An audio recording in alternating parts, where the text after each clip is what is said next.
Welcome back to Joygasm, where we talk about video games, movies, and pop culture. I'm Russ, Xbox Live Toaster 360, and with me is Steve, Xbox Live Stevavitch, as we commence episode 65 today, March 31st, 2018. To get the most out of Joygasm, follow us on the social media of choice and YouTube. Just do a search for Joygasm TV. In addition to iTunes and Android, you can listen to our podcast on TuneIn Radio, Stitcher, and SoundCloud.com/JoygasmTV. Also, for exclusive access and some pretty sweet goodies, check us out at Patreon.com/Joygasm. And no matter which platform you use to enjoy the show, please drop us some love because we always appreciate getting some feedback from you lovely listeners out there.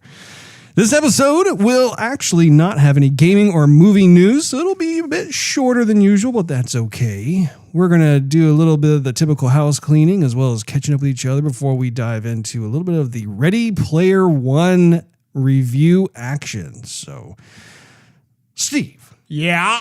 How are you? Ready for a little Player One, Russ. If you're player one, what does that make me? Well, that makes you player two. Ooh. Actually, but when we were growing up, you're always player one, and I was always player two. That is a very accurate observation. I was Tails, you were Sonic. Yes. Always. No matter how much I wanted to be Sonic, you chose Sonic. You were the Tails to my Sonic.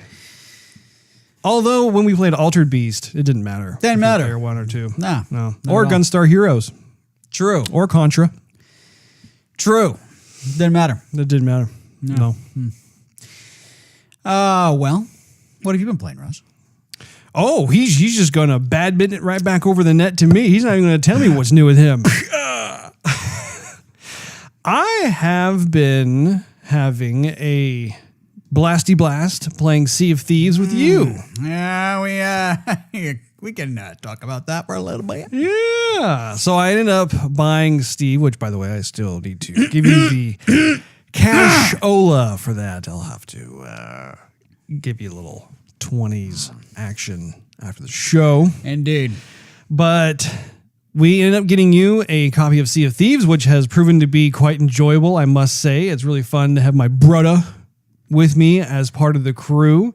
And it's been really fun to just try out the different classes of ships together. Like there's the galleon, which is the large, it's the ginormous one. Yeah, Black Pearl size ship, and then what's the smaller one called? It's like the slop. The sloop. The sloop. Slop. You guys want to take the slop? It's pretty sloppy.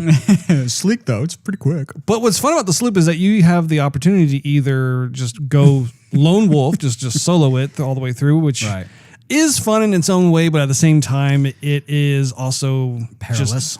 Yeah, that's a good word, Steve. Yes, it is. I would describe it exactly as that. It's very perilous because you are going to be instantly outnumbered, outgunned, just about out everything. Well, except for vulnerability. You're going to be extremely vulnerable, surrounded by vulnerable. You're either not going to be guarding your ship or your valuables, which people are like, oh, there's a ship docked and no one's on it. Let's go raid it and see what's up. Yeah. Or the entire enemy, depending on if there's one person or two or four, will jump you, mug you, take all your stuff, or just enjoy just spawn killing you. Yep. Yeah, no, and there is definitely risk involved, but I will say that there have been times when I decided to just go solo, and it's been enjoyable in its own way. It's kind of cool not constantly having to have orders barked at you. I think that's one of the things about the game that I noticed quite a bit, especially when you're playing with strangers. Once again, it's this kind of variety of different kind of responses I have, where on the one hand, it's really cool to be able to meet new gamers. Like this game has really facilitated the opportunity to be able to meet some really fun other individuals. I think this game is probably the first game since Halo where I've really started to amass more friends. My friend list has grown just from playing this game. I think I've been playing it for 1 week, and I think I've added at least 10 new friends to my friends list, and we've played on multiple voyages. It's not just like a one-time thing and we never see him again. It's like, oh, hey, how you doing today? You know, going on and having a good old time. But at the same time, also, I find it to be a little tiresome when there's a complete stranger who you don't know who's barking orders at you the whole time. It's kind of like, dude. I've got the sails, okay? It's okay. I know you want to play Mr. Captain over here. Yeah. But, Put your little pirate hat on. Yeah. I said port. Yeah. Aft. Why does everything suddenly become nautical? Because we're on a virtual ship. Just say right or left, front or back. That way everybody knows what you're talking about. Yeah, exactly. So yeah, it goes back and forth because there are certain people who we've played with that have been just really talented at the game. They really know their stuff. They put a lot of hours in, and it's been a lot of fun to play. And some people have really good senses of humor. Right. It's just fun to banter with. Yeah. So that's really cool. And then when it comes to with you and I, what's great is that we have, like I said, we've gone back and forth. So like we've done the 2-player sloop, which has been a lot of fun too, just having the brothers going out onto the high seas and being able to do what we do. And then also just party up with either friends of ours or just complete other gamers from around the globe to be able to do what we do. So there was a time when I had a lucky night. It was actually the night. That sounded kind of bad.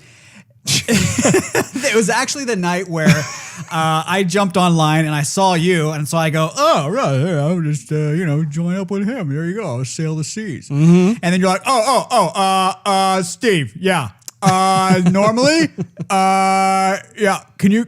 So I'm going to be paired with other people. So you could go away, and we'll just get back together later on. I'm like, that was the funniest thing because I was partied up with 3 Canadians actually, Canucks, and it was a lot of fun because they took me under their wing. They were far ahead, from where what my pitiful little sailor was. I'm finding that's very common. Yeah, between you and me, like everybody we join up with are like, "Hey, you guys are kind of low level." You're yeah. What the cool thing is, and this is actually one of the neatest aspects to the game, is that it encourages cooperative play. So when you join a crew, the coolest thing about it is it doesn't matter what level you are as a pirate or a sailor, whatever you want to call yourself. The cool thing about it is that when you go out and you find treasures and that sort of thing, the higher the level, then the more valuable or more bounty you will collect as opposed to being a low-level pirate or sailor. So this is super cool because you can get with someone who's maybe 20 levels ahead of you. Right. And they have been able to achieve and score these really nice voyages from the merchants that will reap a whole lot better than what you would get on your own. That's exactly what happened, if I can continue my story. Absolutely. So Please continue, Steve. I jump right down the sloop, and I'm in the captain's quarters. And so I'm running around. I'm like, okay, we got enough cannonballs, bananas, you know? And so I jump up on deck, and there was another player there that didn't know I was on board. And so it's cool because we were both talking, but we weren't linked up. So he kind of sounded a little bit distant. I can hear what he's saying. And so then he looks at me and goes, and I'm like, hey. And he goes, oh, man, you scared me. I thought that was the only one here. And so I'm like, oh, yeah, I just joined up. Sorry about that. So he was his friend had been with him and had to go, and he was finishing up the quest. He goes, I need to go too. Let's just get back to the outpost. We got to unload some stuff. And I go, okay. So he says, you can have the remainder of this quest here. Just vote on it before I go, and it's yours. And I go, oh, all right. So I vote on it, and then he cashes in his stuff, and so I get to reap the benefits of that as well. And then so I start sailing off, and someone else from India joins me. Oh, cool. And he was typing like a mile a minute on one of those pads. Yeah. He could hear me speak, but I couldn't type anything. Yeah. And so he was helping me out, and then he had to go. And so I'm getting all this stuff. Yeah. And then I had this other dude join up with me. He's like, hey, whoa, whoa. I just got ported in here from the nether sphere. He goes, well, so what are we doing? I'm like, I'm down for whatever. I just have this quest. He goes, whoa. This is like a level 100 quest, bro. Like, are you up there? I'm like, actually, no, this is what happened. And I told him, he goes, well, let's do it. So we end up going out, finishing the quest, and going back to the outpost, getting rich like crazy. And then he goes, oh, you see that out there? Look out there. And there was another ship that was attacking another ship. He goes, let's just go rob them. And I thought, all right, well, I guess I'm going to be part of the robbing crew now. We sail out, and it's in the middle of a storm is when we get them. So they're distracted. Sure. They had destroyed the other ship, but had found a shipwreck. And so we had anchored right there next to them, and he's jumping out and goes, "You keep on board the ship because the storm is going to be crazy, and you have to like repair the thing. I'm going to go over there and blow their ship up, and I'm going to steal all of their stuff." And so I'm like, okay. So I'm aboard the ship, and he jumps off and swims toward the other ship, but he's laughing as he's doing it. And so you see his little avatar swimming across, going, Joe goes over there, gets on his other person's ship, finds a gunpowder barrel. And I'm just sitting there like with my bucket dumping out water, trying to dodge and getting hit by lightning everywhere. And so all of a sudden I see this big, this explosion. He's like, he's laughing. I'm like, what is going on? Swims back with like a chest of something, and then the people are trying to repair their ship. We fire cannons at them, destroy them, and then we jump back on their ship as it's sinking and steal stuff. Then we steal the rest of the remainder on the sunken ship that they were pillaging. Wow. So then we went back. I mean, I think I jumped like 3 or 4 levels in like 10 minutes just because of all the stuff we got. That's awesome. It was nuts. Yeah. So how much gold do you have amassed so far? Well, I think I had about 15,000 or 16,000. Okay. So not bad for a noob. So I got myself a nice little new spyglass and a lantern, and I got myself some. Let's see, what did I get? I think I got. I got a belt. Oh, cool! Hold up your trousers. So that was fun. That's awesome, man. Yeah. I had the same kind of deal, especially with those 3 Canadians that I was playing with. And that was the funniest thing because when they saw your name pop into the party list, they're like, who's this? And what's funny is that all 3 of them like to, just bust each other's balls and just, I don't know, like if you weren't part of the crew, they could be pretty crass and stuff. But I told them immediately, I'm like, oh, that's my brother. And they're like, they all stopped talking. They're like, well, this is awkward. Yeah, that's what he said. Yeah. I was like, oh, hey. And then I immediately knew, like, I'm not supposed to be here. I know I'm not. Like, they're expecting someone else. And they were trying to get one of their other friends to join up with us. And so later on, they're like, yeah, I hope, like, that he wasn't, like, upset or offended. I'm like, no, he's fine. He's fine. I'll join him later. But I'm glad that I was able to stay with them because we went to one of those skull islands that it's like a skull cloud that you'd see in the distance. We actually went there. We took out all of the different types of enemies that were on the island. And as a result, we just made out like bandits. Like we actually ended up going over to the outpost and delivered all this gold. I mean, currently I have now 45,000 gold. Jeez. And my thing is, so my strategy is I don't want to buy anything for my character yet because most of what I have seen from the character is cheaper versus what you can buy for your ship. Right. And so my thing is I'm just going to keep saving and saving and saving. I want to buy the expensive stuff first. Right. And then buy stuff for the character because it won't take as long. I have one last story for you. Yeah. So one night we were playing the game and you left and I thought, I just want to do one more thing. I'm not done yet. Yeah. But we had just left the outpost. Mm-hmm. And so I'm running back to the ship and I see this galleon coming in. Mm-hmm. And they have all the sails and the bow is decorated. I mean, the thing looks beautiful. And so I'm like, whoa. And so I run over there to the edge of the dock, and I can hear him say, "What's that guy? His name is Stevavitch? Is that him? Who's that?" And so I'm thinking, okay, there's at least 2 of them, if not 4, and I don't want it. I just want to be peaceful, So I go to the edge of the dock, and I'm like, just cheering. And like, hey. And so some guy picks me off, sniper. Oh, okay. Goes, I'm like, you gotta be kidding me. And then he's like, I hear this guy go, "Oh, got him," on their end. And then I hear the other guy go, "Oh, good stuff, man, good stuff." I'm like, okay, that's it. So after I get out of pirate purgatory, I get back on my ship. I'm thinking, I wonder if they're still there. They might have just done some big quest and had a bunch of stuff to offload. So I'm sailing like a madman as fast as I can go back to the outpost, and they're still there. Oh, how and funny. They're docked. I'm like, oh, this is it. And so I'm going full speed ahead, and I jump off the ship and had, I did a whole Star Wars thing. I had my ship ram their ship. And I'm jumping aboard it, and I'm thinking I'm just going to steal something. And they're going to be distracted by what just happened because it's loud, and, their ship just got hit really hard. And so I'm there, and all their stuff was gone anyway.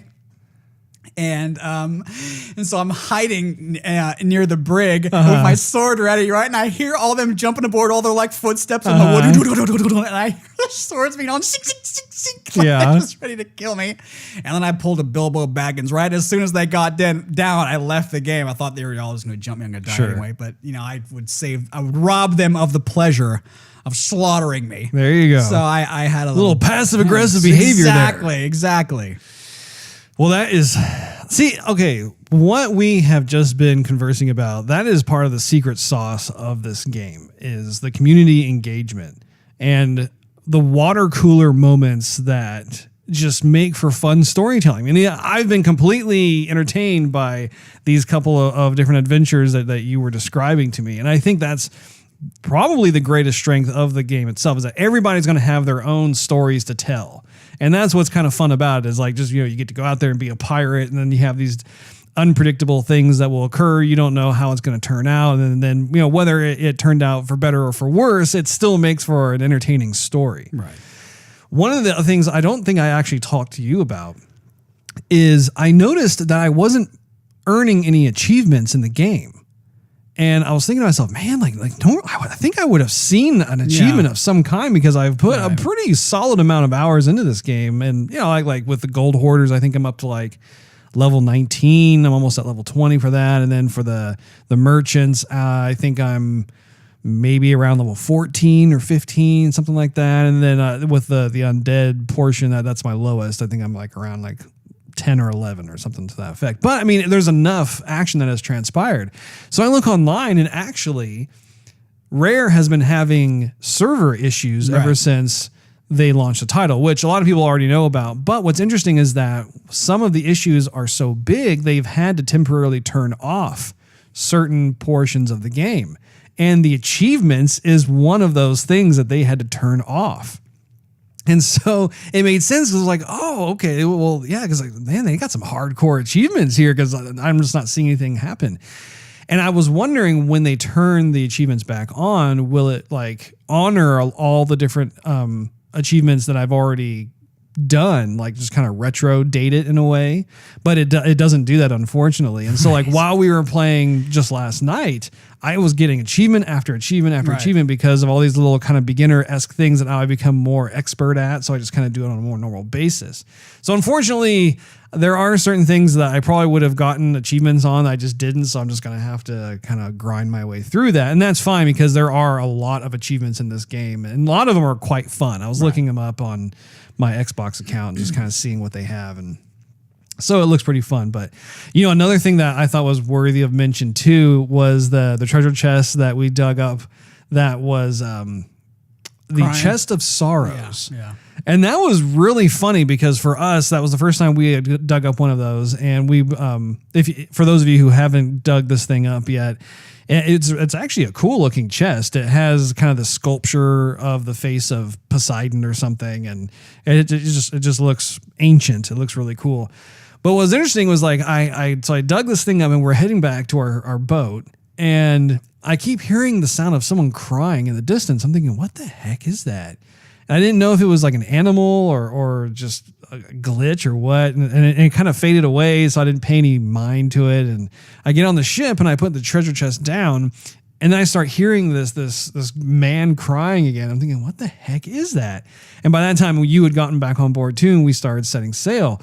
Well, then all of a sudden, I start hearing this leaking sound. And so I think I asked you to go down and just check the bottom of the boat, and you're like, oh my gosh, we're taking on water. I'm like, what? I'm like, are there any leaks? And you said, no, there are no leaks. And so you were like getting your bucket out and trying to get the water out of the boat. And meanwhile, I'm also moving around. I'm thinking, what is causing it? And then all of a sudden I look over at the chest, and there's all this water that's just spilling out of the chest as this treasure chest is crying. And so I was both just horrified at the idea of us sinking, but also just completely amused and laughing at the same time, because that was such a novel idea of having more of that supernatural quality into the game, where like perhaps, I don't know, it's something that you would see in like a Disney movie or something, right? So it was just a lot of fun to like be able to deal with that as we brought it back to the port. And that treasure chest was worth quite a bit of gold. I mean, we got almost 4,000 gold out of that. I told one of the people who joined up with me about that chest, and they said, yeah, what you have to do is you actually have to play music. Oh. You have to play music to it, and it stops crying. I thought, learn something new every day. Well, and didn't you also discover that if you play music when you're close to a snake, it calms the snake down? The guy told that same person told me that. Okay. And then the same person told me about the vomiting in the bucket. He's a very knowledgeable fellow, this person.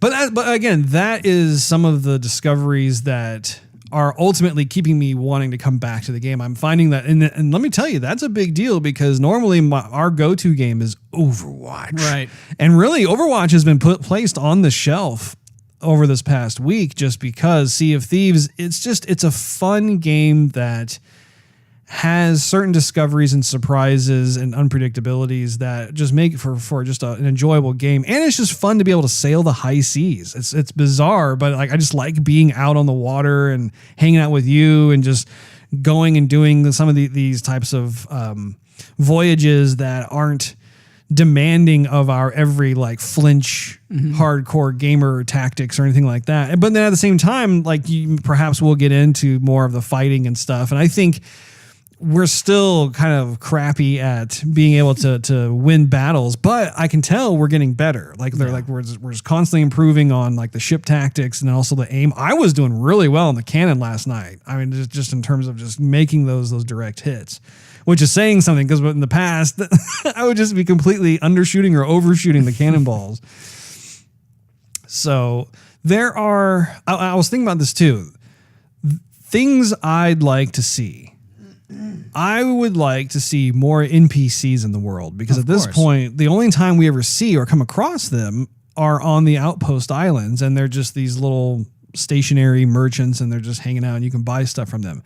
I think that being able to come across NPCs throughout the world where perhaps you can gain new voyages from, or just something to that effect, where just the world is more populated with NPCs doing things. Even if like you were to see NPCs who are looking for their own treasures and you're able to fight them and steal their stuff, that would be really cool because at that point, then it's almost like practice. It's like you're able to do that so that when you take on non-NPC characters, obviously they're going to be a lot tougher because they're human players at that point. But at least then it's like, okay, you understand the basics of what you can and can't do. Also, too, when you're on the high seas, I would love to be able to see NPC ships. Like, let's just take the skeletons for example. Like, those are the only like enemy NPCs in the game. It'd be awesome if those skeletons would have like some kind of undead ship, like a galleon sized ship that just has this cool like skeleton theme to it or whatever. And then they try and sink you and you're trying to sink them. And perhaps like they would have some treasures on their ship and that sort of thing. Because that way it's like, oh, cool. Like, for one, it would populate more of the ocean, so you'd have more stuff going on. But also, two, I think you're not constantly having to rely on like, oh, if you see another human ship somewhere and then you don't know if you're going to lose your stuff or they're going to lose their stuff, that sort of thing. That would be still kind of more of the epic battles that you would come across. But I think that would be a lot more fun. Another thing I was thinking about too is a lot of times in these MMOs, like for instance in Destiny 2, we've been playing some of that in the past. They have, I believe, I'm a little rusty at remembering where this stuff is, but I believe it's PvE. But essentially, like, you can go to these different locations that have timed events where essentially, like, you have to take out a certain number of enemies, and then there's always like some sort of big boss, like epic boss battle. And then when you defeat that boss, then it all of a sudden yields all of these different rewards that you can get to upgrade your character or whatever it is. I mean, how cool would it be if Sea of Thieves had something where you would see, say, for instance, like a huge ship, like something that dwarfs the galleon's ship itself. And it's an NPC thing. You have like some sort of like, ramping up. So you have like maybe some smaller boats, like for instance, like a fleet, like a mini fleet, where you have like smaller boats and you're taking those out, and then all of a sudden like the huge big kahuna appears, and it just takes forever to take out. And what it could do from a gameplay perspective is cause players like you and I and other people to temporarily form an alliance. So instead of us constantly fighting each other, we then group up together and take on this behemoth boss battle. And then when the boss battle ends, then there's like all this treasure and stuff and people can grab it. And then the fun part of that would then be, okay, what's going to happen? Are these different boats going to like part ways and go their own way? Or are they going to start attacking each other and trying to get the treasure and stuff? That would be so fun. Because once again, you don't know what's going to happen. Like you wouldn't want to be too greedy, like maybe grab just enough stuff and then be able to try and sneak your way out. Cause like, imagine if you had like 5 or 6 human, gamer controlled ships that are all in there and they're all taking on this huge other ship. I mean, just the visual spectacle of that would be extremely satisfying, I would think. Right.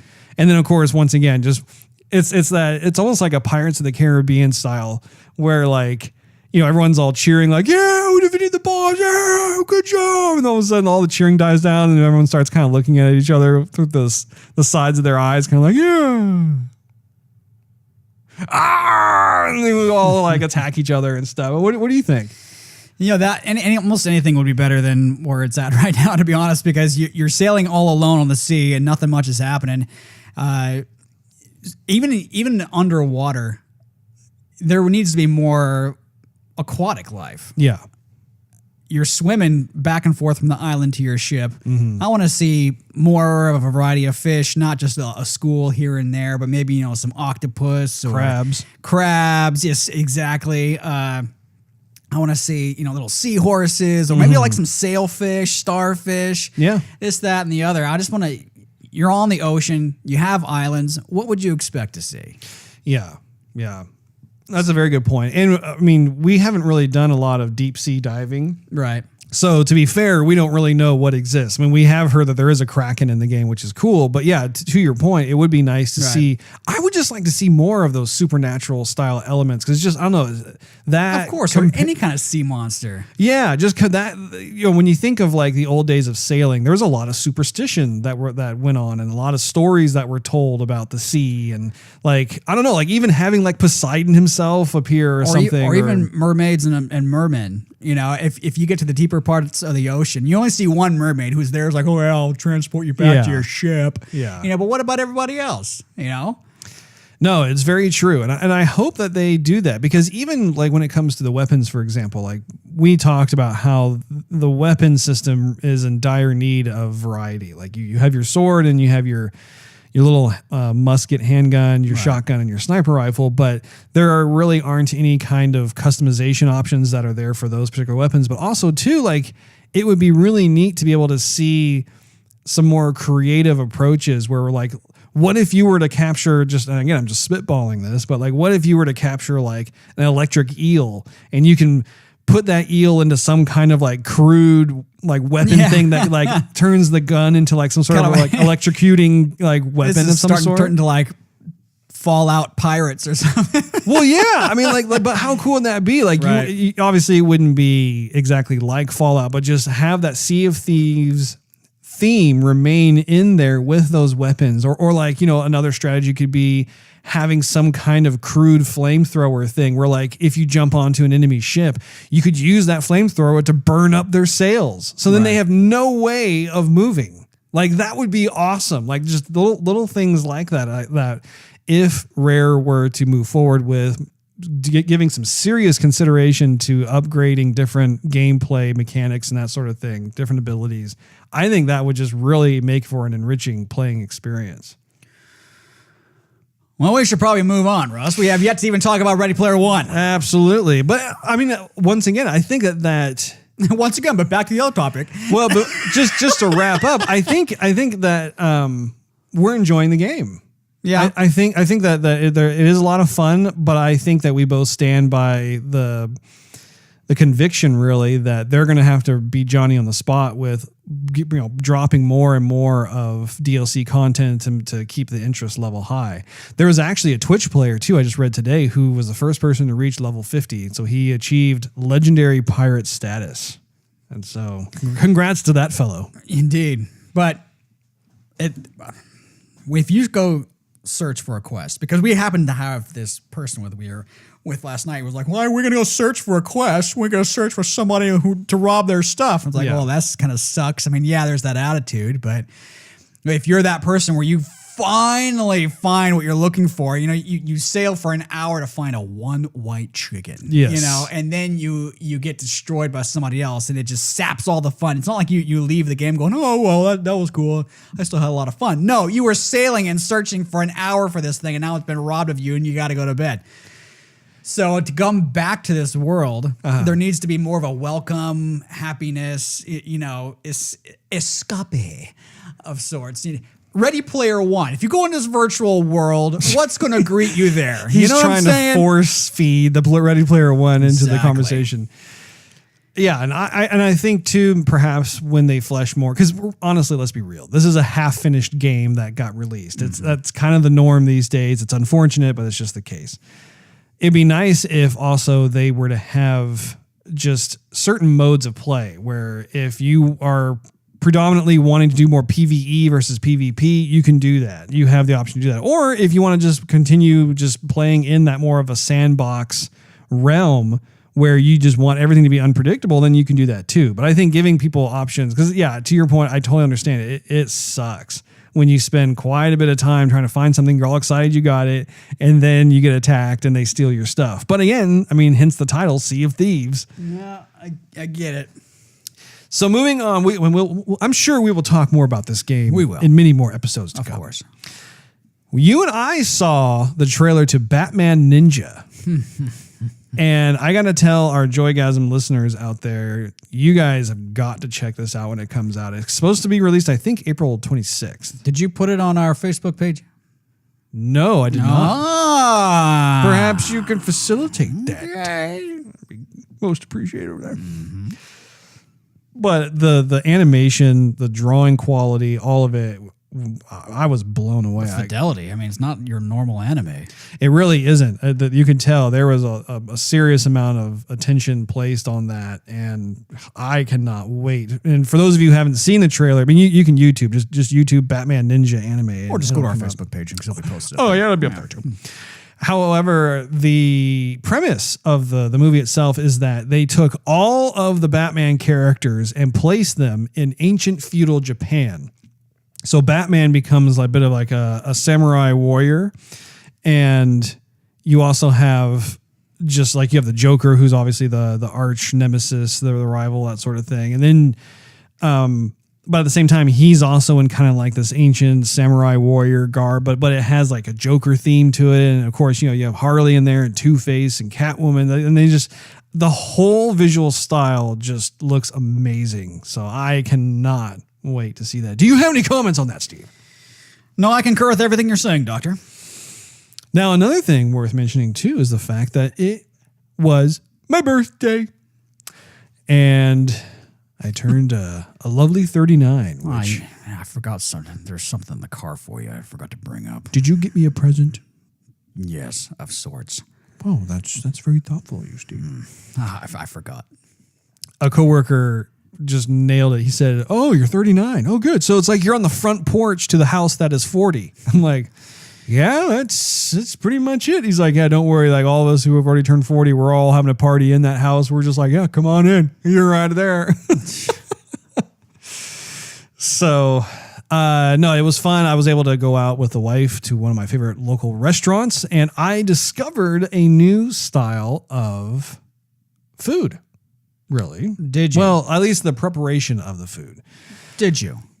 I normally order this type of steak that's there, but the waitress. I'll take the steak that's you just have here. You just have it's just steak. But anyway, the waitress asked me, "Well, would you like that Florentine style?" I was like, "Florentine?" I'm like, "I don't think I've ever had that." So I said, "Yeah, sure, I'll give it a shot." And so it comes out, and the side dish is this spinach that is mixed with look like onions and like some, I don't know if it was like olive oil or whatever it is, but it blew my mind because the spinach was hot. It was like steaming, piping hot. It wasn't like char broiled or anything like that, but it was just hot. And it came with some red peppers, and then the steak itself was just sliced already and had like some crumbled cheese on there, and it came with garlic mashed potatoes. It was just phenomenal. But wow, like I was really blown away by the taste of that spinach. I'm going to try and learn how to make that, because up until this, like for the past 39 years, I have only eaten spinach that was cold. I had never tried it hot, and it is super good, especially with the way that they prepared it. So that was a lot of fun. Finished off with bananas Foster.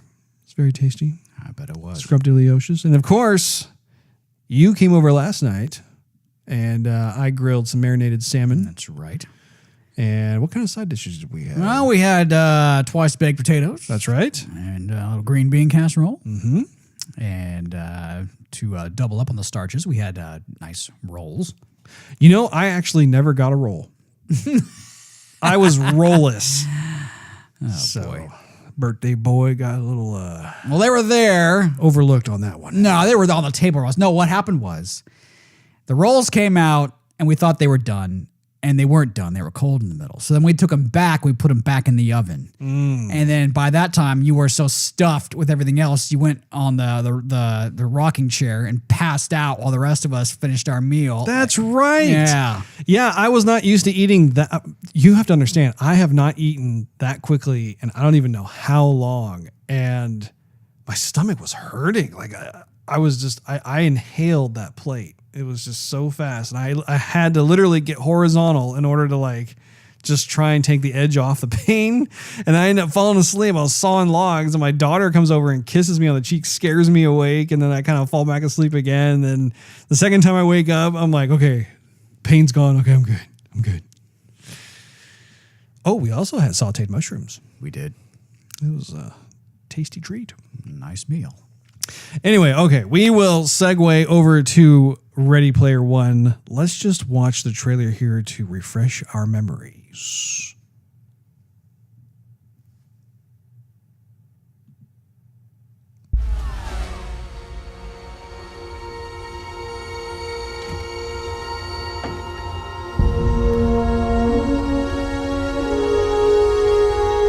A hidden keep, a leap not taken.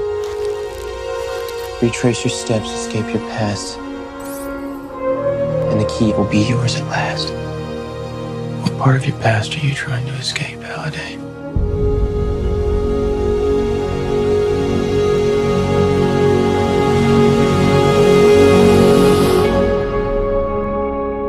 This is the Oasis, a whole virtual universe. You can do anything, be anyone, without going anywhere at all. The Oasis was created by James Halliday, and what he left behind changed everything. A contest. 3 impossible challenges. The first to finish gets complete control of the Oasis, which means complete control of the future. The contest has got to be about connecting with someone, connecting with the world. So we take it together? Sure.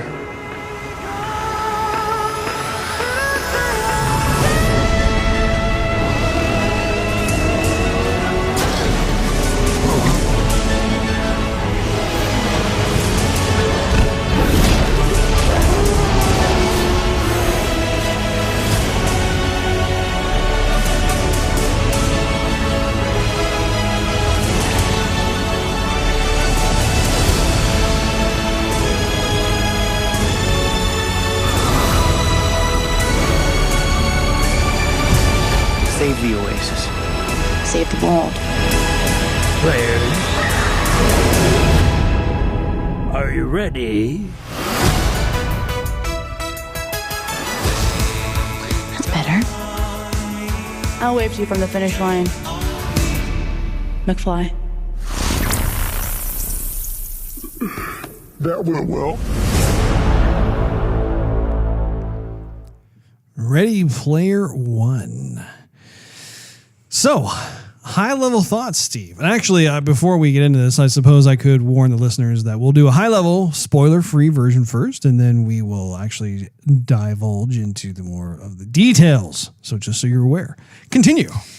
I think depending on your level of geekdom, nerdhood, Russ, will depend on how much you like or not like this film. I don't think there's going to be anybody who is going to dislike. It's all going to be in a range of like to love. You know what I mean? Okay. Because if you haven't, I mean, you obviously in the trailer you're going to see stuff happen that from other movies or games that you have played before. So you know a lot of that's already going to be in there. But depending on how much you have played or watched, you're either going to go, "Oh, this is great! I can see all this stuff," or you can be like, "I don't know what's happening," you know. But it's still a good story. So I mean, there was things that I saw in the movie that I wish that they would have shown more. And there was some stuff that I saw where I wish they would have slowed down a little bit longer. But many scenes where, as a gamer, I have identified with, talking with people in the community, the gaming community, like we were just speaking about a second ago with Sea of Thieves. But yeah, I mean, I'm not going to come out and say that it was an A+ movie or anything, but I did it. I enjoyed it, but there was some stuff that I wish they would capitalize more on. What about you? I enjoyed it. I thought it was a really fun movie. I'm glad that this type of movie focused on just, you can tell, like it focused on the era that we grew up in. Right. And so when you have millennials, people who are younger, they're not going to be able to necessarily fully appreciate or comprehend some of the visuals or nods, if you will, that they made back toward the 70s and 80s. Right. And so I don't know, like for me, I think that makes it a bit special, just being able to see. For me, like the 80s was such a cool time to be a kid. You had different types of technology that at the time was just on like the cutting edge, and it acted as a foundation for where we are today. And looking back on it, you can see just how crude everything was.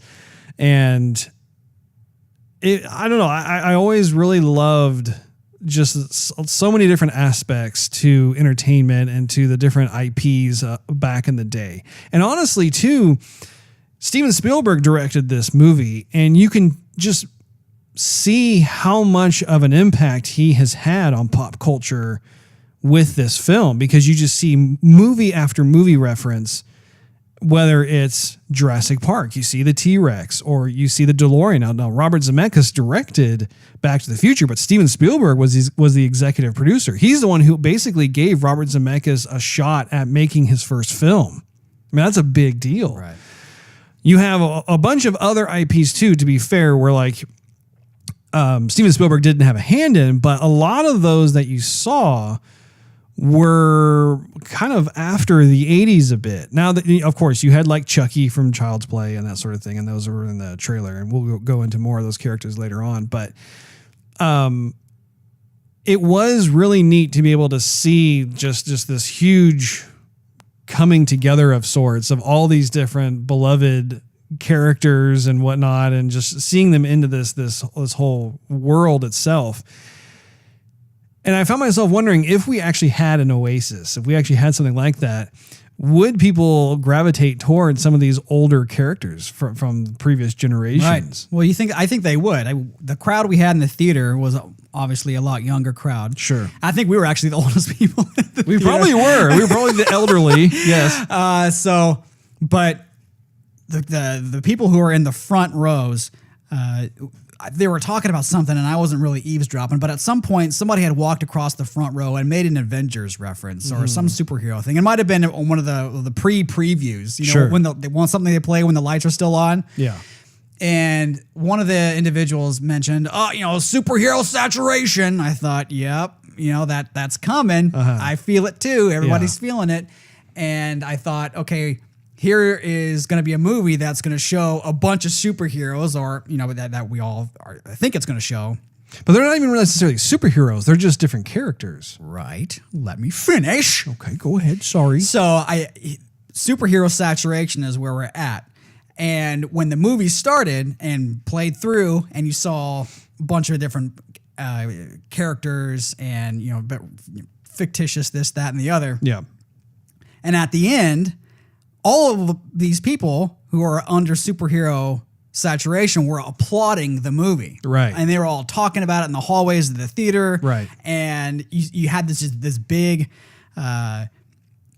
love letter that everybody read and signed, basically, signed off on. And I thought, okay, it's good that they were careful about not making this superhero, but showing the appreciation for what people have loved playing and watching in the past.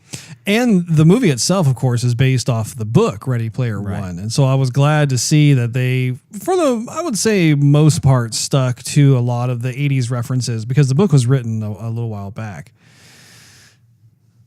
I'm trying to think of anything else I could say that's at high level, but I'm afraid I'm going to let something slip. I think if you're not someone who has enjoyed a lot of these fan-based films, heavily fan-based films, then Cult classics, then you're probably not going to enjoy the film as much. The story is still fantastic, like I said before. Yeah.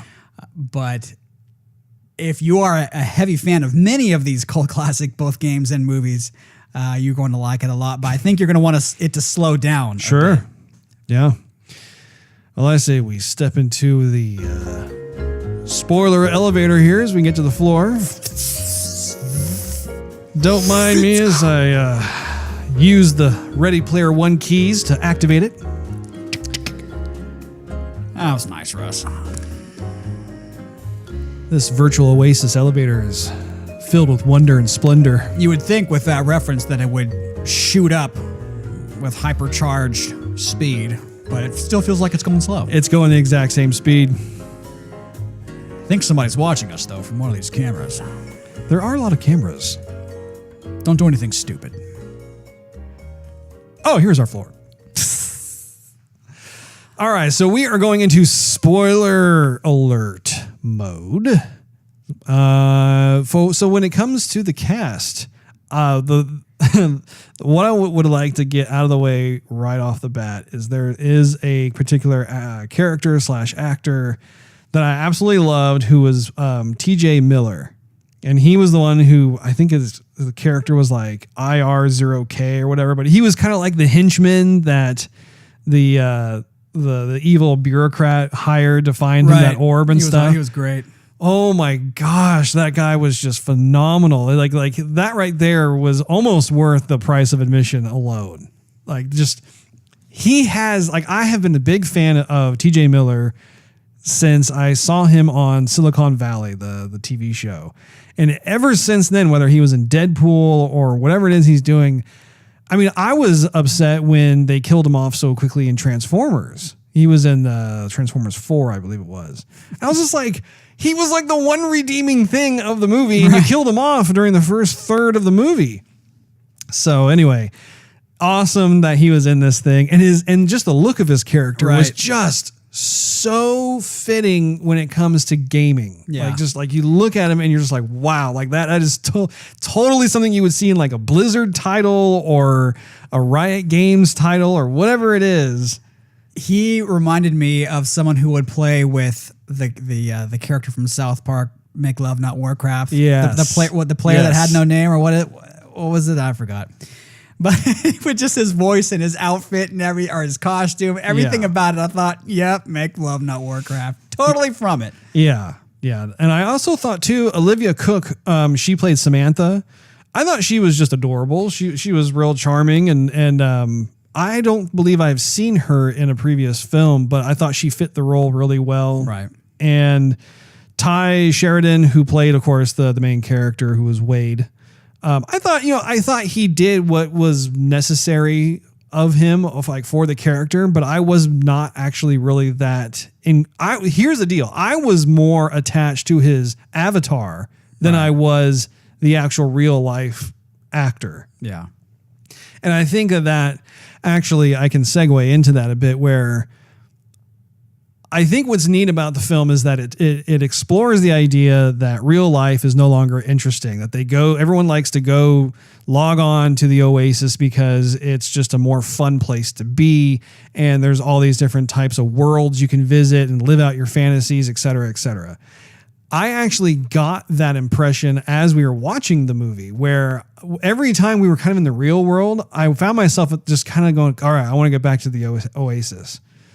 And once we were in there, I found myself just really enjoying the huge cacophony of different characters that are in there. I really enjoyed Wade's avatar. I enjoyed Samantha's avatar. I thought they had a little bit of the facial look from James Cameron's movie Avatar. a little bit of that in there, but not too much. I was almost a little bit different thinking where, the real world was bleak in a sense compared to the Oasis, but at the same time, Wade's character in the Oasis seemed rather faked or forced, where his character looked like someone you would see out of Final Fantasy, one of the most recent Final Fantasies. Yeah, totally. And I was kind of getting tired of that, only because I've seen that character day in and day out. I'm like, okay, here we go. I got to watch this for hour and a half or whatever. Yeah. But it seemed as if he was trying to come across as more confident with his avatar in the Oasis, and it just seemed forced. I would rather have seen Wade in the real world develop and become something more. Well, that's interesting. The plot itself was a pretty standard plot. I mean, there's not a lot to go off of. It essentially they introduced this virtual world that was called the Oasis. You could tell that in this near future that a lot of the more daily resources and stuff were just no longer of interest. Everybody wanted to live in this world. And of course you had someone who was, some evil bureaucrat type guy. The corporate jerk. The corporate jerk. That's even better. Yeah. Who is of course trying to take over Oasis for financial gain. Cause that is the thing. That is the big money maker. But knows nothing about fandom. Just about the money. Right. And so, in a nutshell, that's kind of what it was, where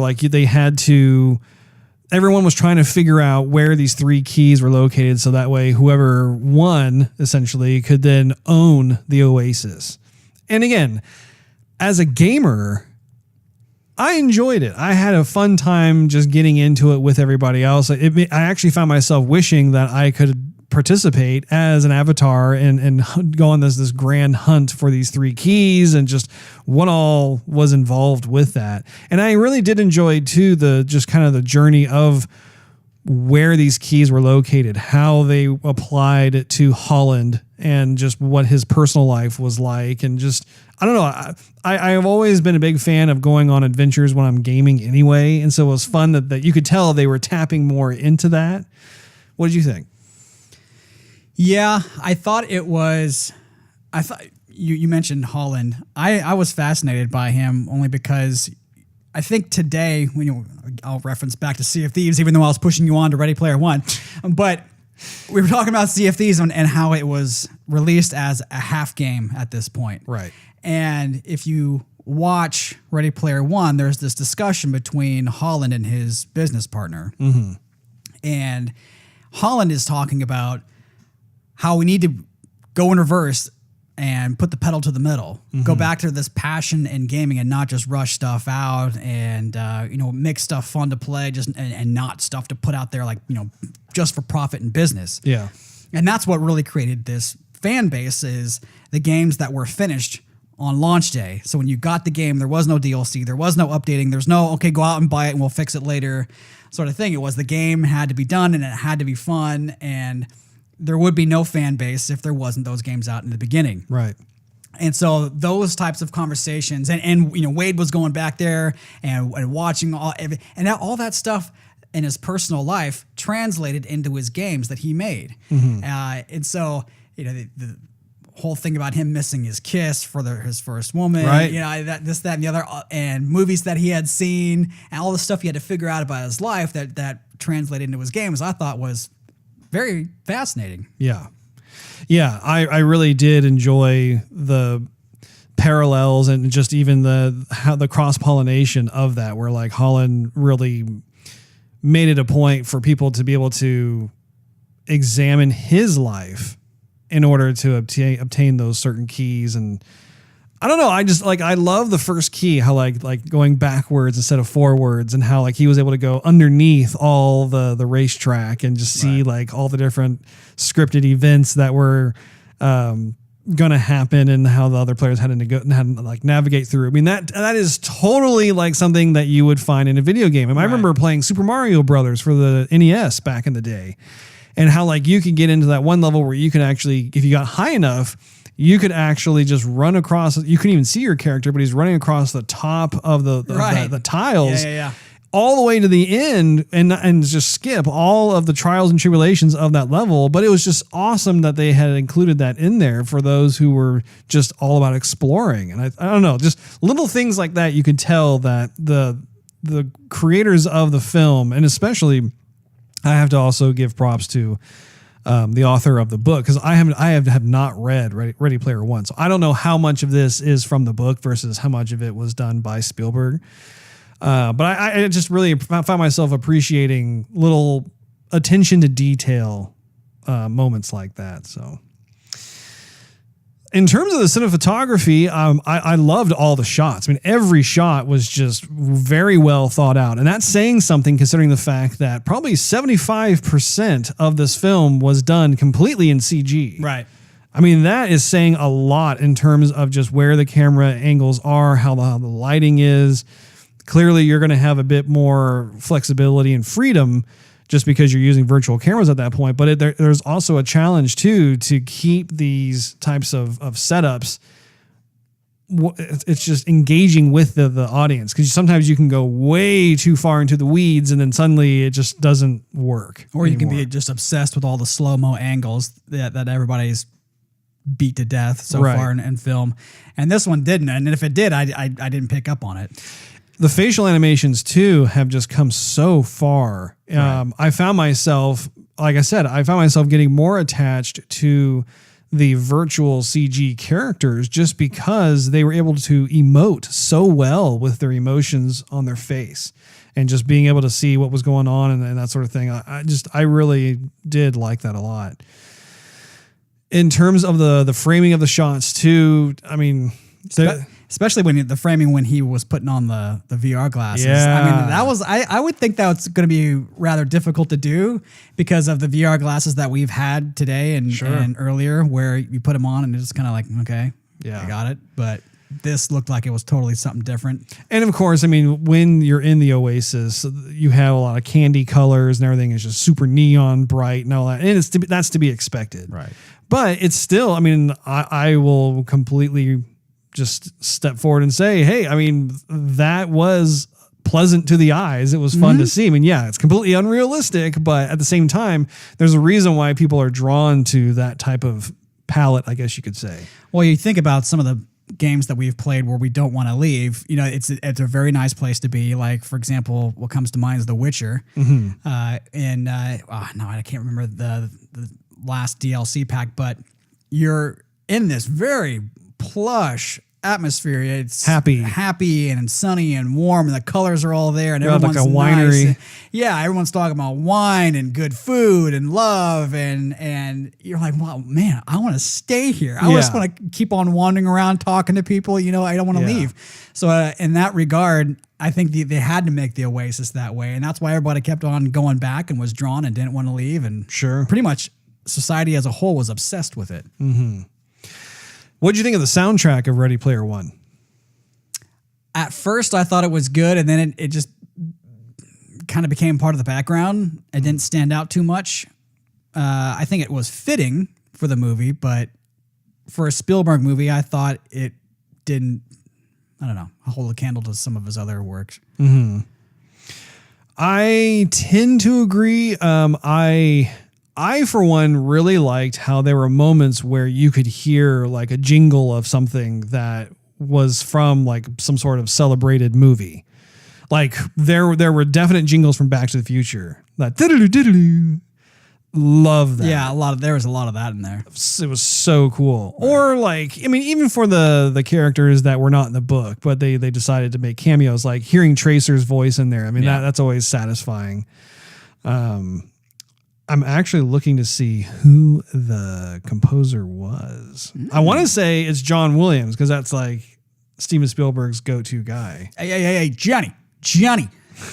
Make another movie. You want to shine on? Oh, no, I'm mistaken. It's Alan Silvestri, who's another awesome composer. He tends to work with Robert Zemeckis most of the time, but I mean, Alan Silvestri is no slouch. That man is very talented. So I would be curious.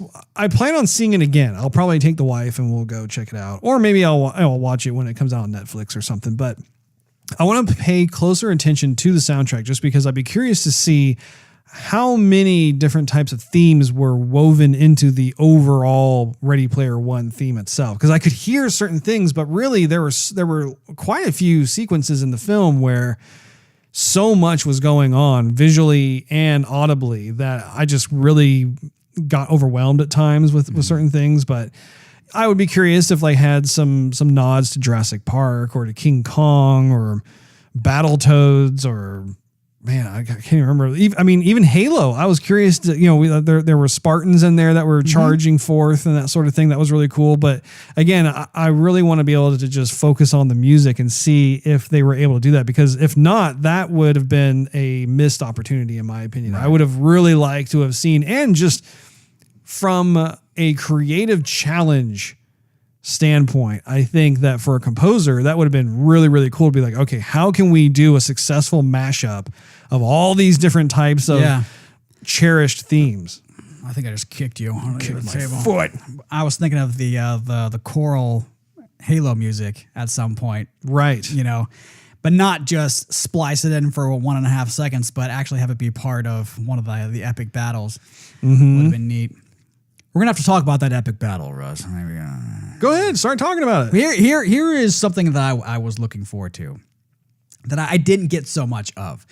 You have this plethora of characters, and granted, they only have so much time. They can only show so much on screen. But if you're a fan of certain stuff, I wanted to see more. Like, for example, you saw for a blink, pun intended, Tracer from Overwatch, say something and she was running, but what if she blinked, use her ability to blink, or to whatever that ability is called that she reverses? Yeah, she essentially travels back in time by 10 seconds or something. Yeah, exactly. If she used one of her abilities throughout that epic battle, so that any Tracer player from Overwatch could have been like, yes, sort of thing. Or, for example, like the Iron Giant. If you watch the Iron Giant, like at the end of the movie, such a good movie. Exactly, but he could have taken on pretty much anybody, and they only used basically one cannon that he had. So I thought, okay, no. Or like the DeLorean, for example. The DeLorean can fly, and they made it hover a little bit. And I thought, what about Back to the Future 2 and 3, they show the DeLorean fly, and what? Right. So, I would have wanted to see a little bit more of that. We saw the Spartan, again, a ton of stuff they showed, but then again, you have to go back and see it or play it in slow motion. I thought, I don't want to have to play the movie in slow motion to capture everything. I just want to see people characters that I love do the abilities that I love for a little bit longer than a blink of an eye. Agreed. I would have liked to have seen some just homage opportunities, just like what you're saying, just be able to have kind of standalone moments of these cameos where like they're doing something. Certain ones you could tell, other ones not so much. And apparently, I think there are like 138 different IPs in the film. Right. There's a lot of different characters and whatnot in there, and I for one really appreciated the approach to this film overall in terms of just having all these different characters live together. And I do think that if there was ever an opportunity to create an oasis, I think that, again, going back to like the Sea of Thieves model, right? Where it's like, its biggest strength is in its community. If you were to extrapolate that out and look at just what kind of advanced tools or approaches to that you could do with it, it would be a very satisfying experience, especially if you were to go cross-platform, just being able to choose whatever avatar you wanted to play as, and not only choose that as your avatar, but then also perhaps have certain abilities that are unique to those particular characters that people have grown accustomed to, have always expected from them.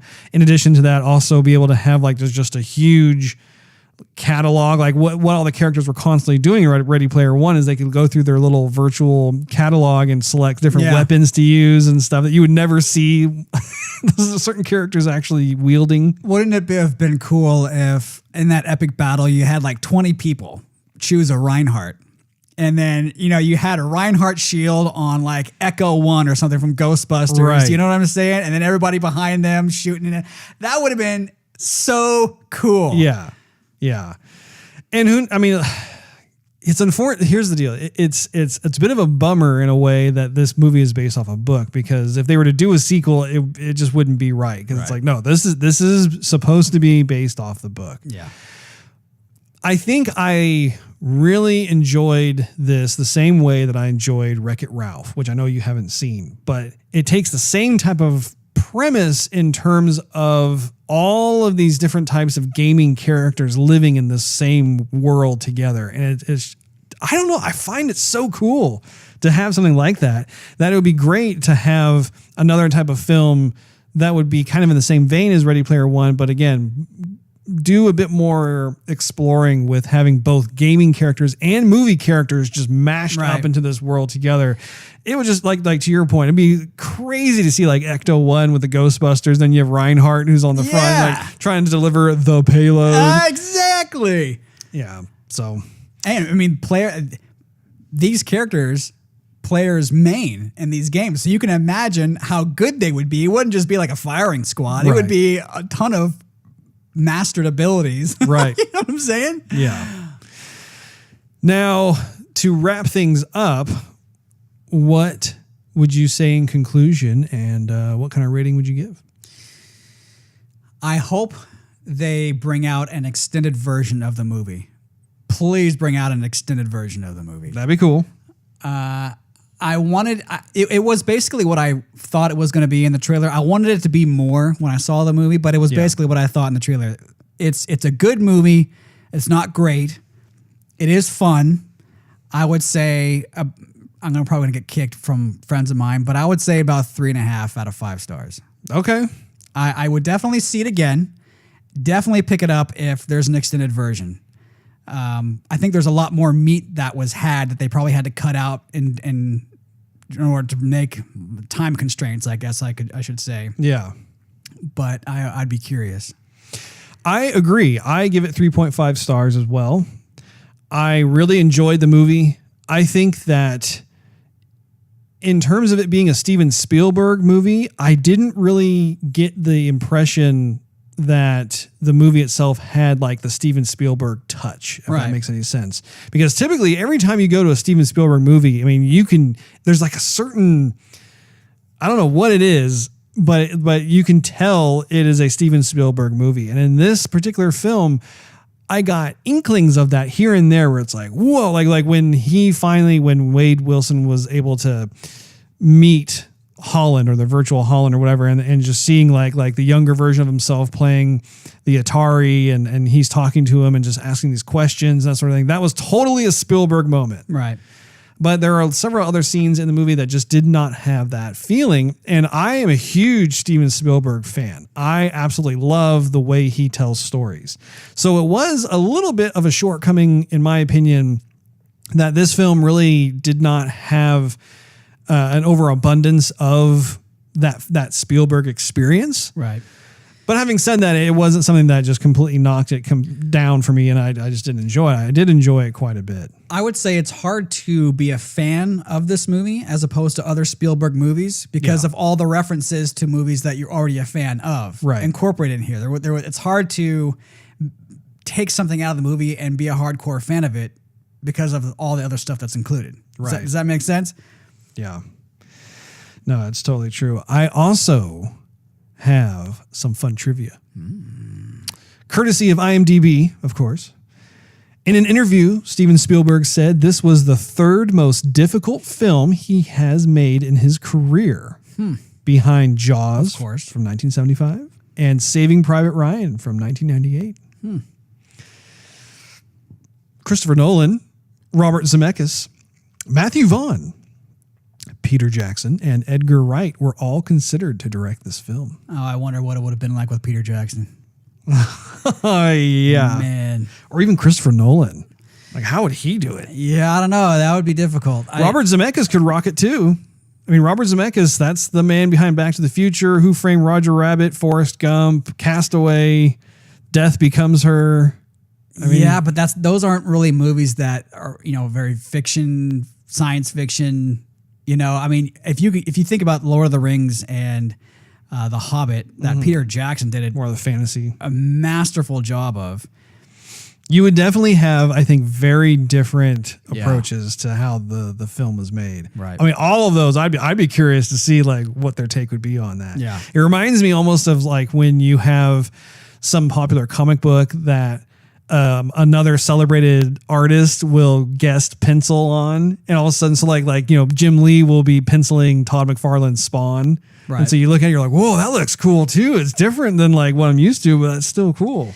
It would be interesting if they were going to make continuations of the Oasis, but Spielberg said, no, this is the only one I'm going to make. But if another director wants to throw his hand in here, and then Peter Jackson, or somebody else raises their hand and go, yeah, I'll direct this one, and you direct the third one, sort of thing, and you can get these totally different views of the director views of fandom movies.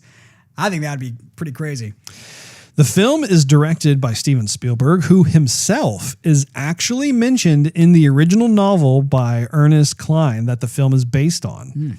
Spielberg stated that he would be removing references of his movies. So I thought that was pretty interesting when I first heard that in the news, just because on the one hand, I get it. Like as an artist, as someone who's a creative, if you trump your horn a little too hard, it just feels kind of weird. That seems like something Spielberg would do, though. But again, Spielberg has had such a phenomenal impact on pop culture just when it comes to storytelling over the past like 30 years, 40 years.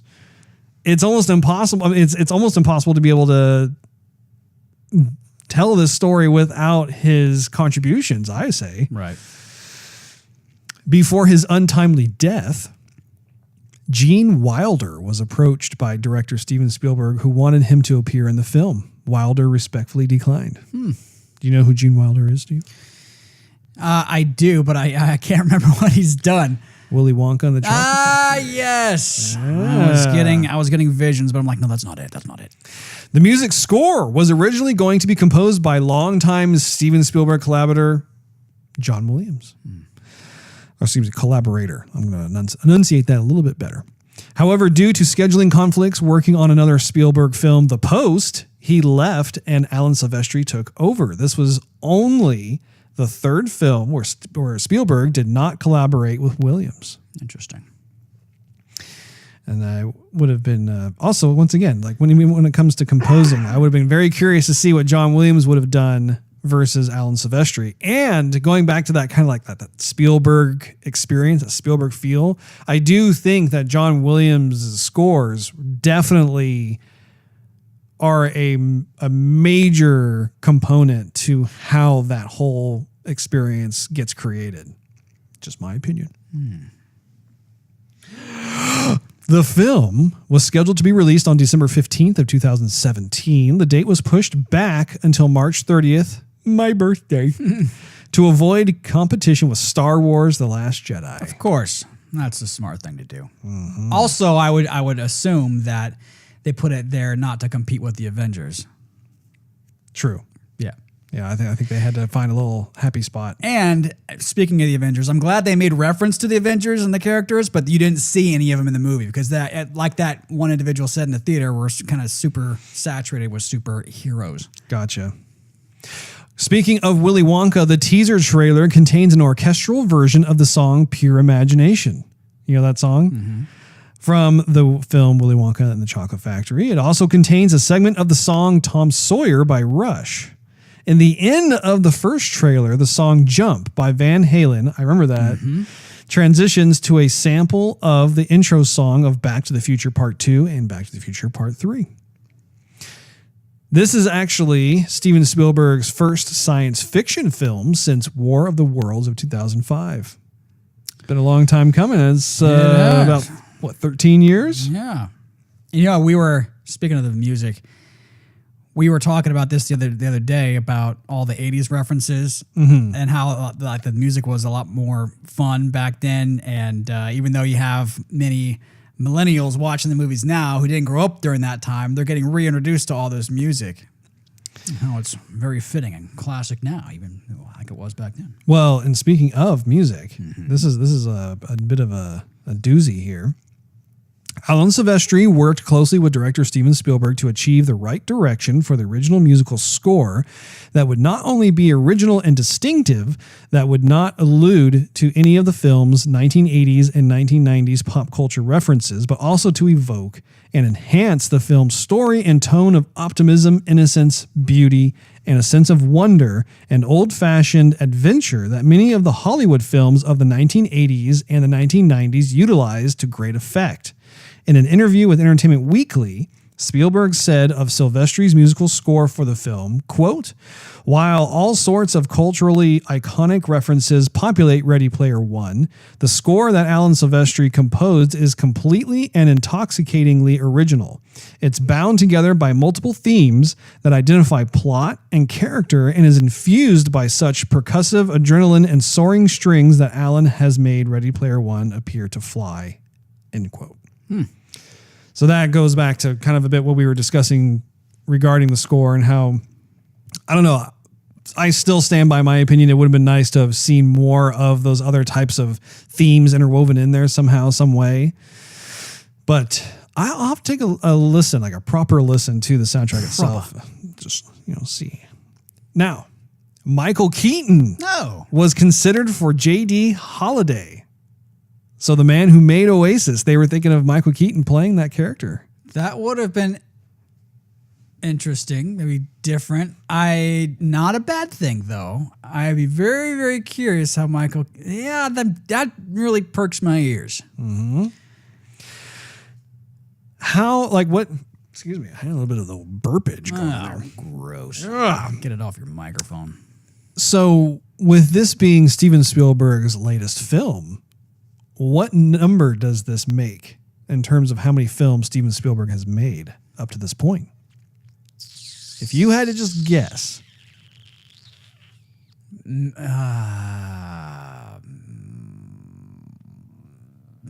Yeah, I was going to say 15, but that's probably not it, bro. This is Steven Spielberg's 33rd film. Man's made a lot over the several years. Well, it's kind of what he does, Russ. That's true. Let's see. What else do we have here? Looking down.